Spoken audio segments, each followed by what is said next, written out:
I'm John Connors. I'm a coach and entrepreneur who helps people unlock the power of the network. And I've put together this Network Leaders series as a way to give people a mosaic perspective on how to build their own network in their own lives. And I'm here with Ben Fleisher from Body Local, who's here to give us his wisdom. Thank you, Ben, for being here. My pleasure. Thanks for having me. Tell us a little bit about Body Local. Body Local is an organization committed to helping fitness and wellness professionals thrive in their businesses. We provide networking, professional development, and marketing platforms for professionals in this space.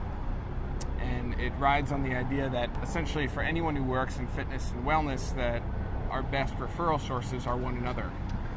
And it also is a best practice to know what you do well and what you don't do well. One of the downfalls for a lot of people who work in this space is they try to know everything.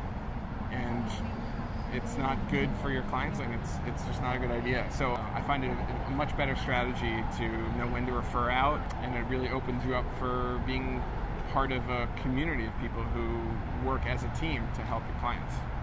So we were talking off air about Think and Grow Rich. You're like a health and wellness mastermind group. Very much. That's very much it. Yeah, well, it's the teamwork thing. It's the idea that we do our best when we have a team of people behind us, and we can think more clearly about what we're doing, make stronger choices, and serve people better, and have more fun. That's great. So if there's people watching today and they're wondering themselves, how do they build their network? Are there 3 bits of wisdom you could give them? Great question. So there are a lot of tidbits, but the most important is knowing what you stand for, really knowing your mission and your purpose, and taking the time to really chisel that out and make it as clear and concise as possible, and run it by other people and get feedback, and make what you stand for how people know you. The second one, take the time to really build relationships with people, and connect with people as humans and have as human an interaction as possible. You never know how someone is going to serve you, and if you're just going for a sale or a referral, you really sacrifice the relationship that you could be building. Awesome. So you have to adopt this mindset of like, I'm going to let you know what I stand for, and if you're into that, great. If you know someone who's into that, great. And if not, how can I serve you in another way? Cool. You know? So that's number 2. And number 3 is learning and practicing saying no. Wow. That's very important.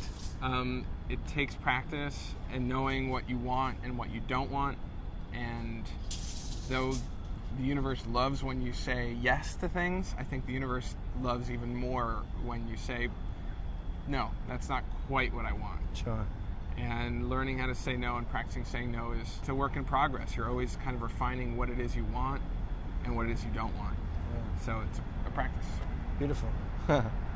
Question 2, with your network the way it is, if you were going to push the limits of your network tomorrow. So there are many ways we could be pushing the limits. We could be pushing our network to be more politically active, or we could be, kind of demanding that they create stronger results. We could be just pushing the results and pushing them to achieve more, right? And they would, because people do, and that would make for a more successful community overall.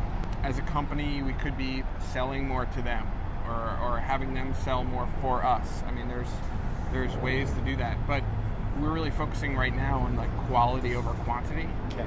And I'm a big believer that small is beautiful. Yeah, you're Schumacher. And so if you can really focus on what the specific thing is that you're doing and do it really well, people will flock to that. Cool. And so I'm resisting this temptation to do more right now. Well said. Great answer to the question. Question 3. Could you see an entire economy of interlinking networks come to fruition? Absolutely. I mean, I think that we already live in that economy.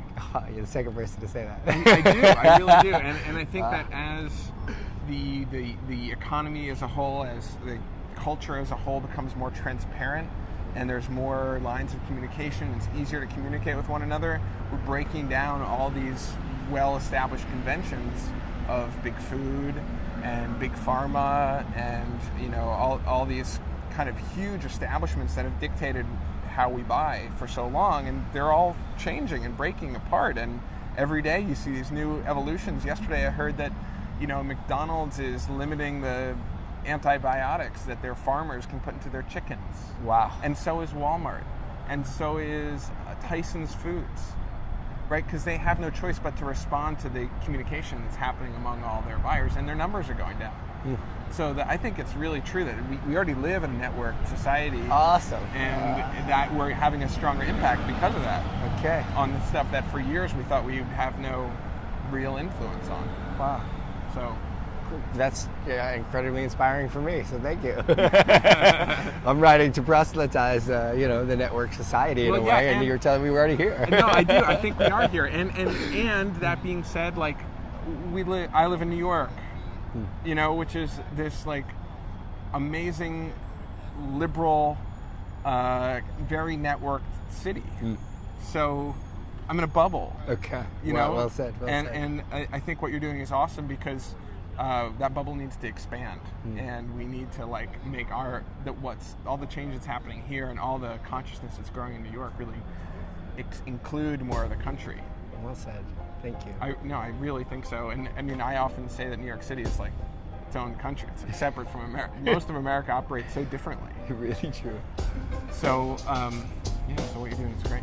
Thank you.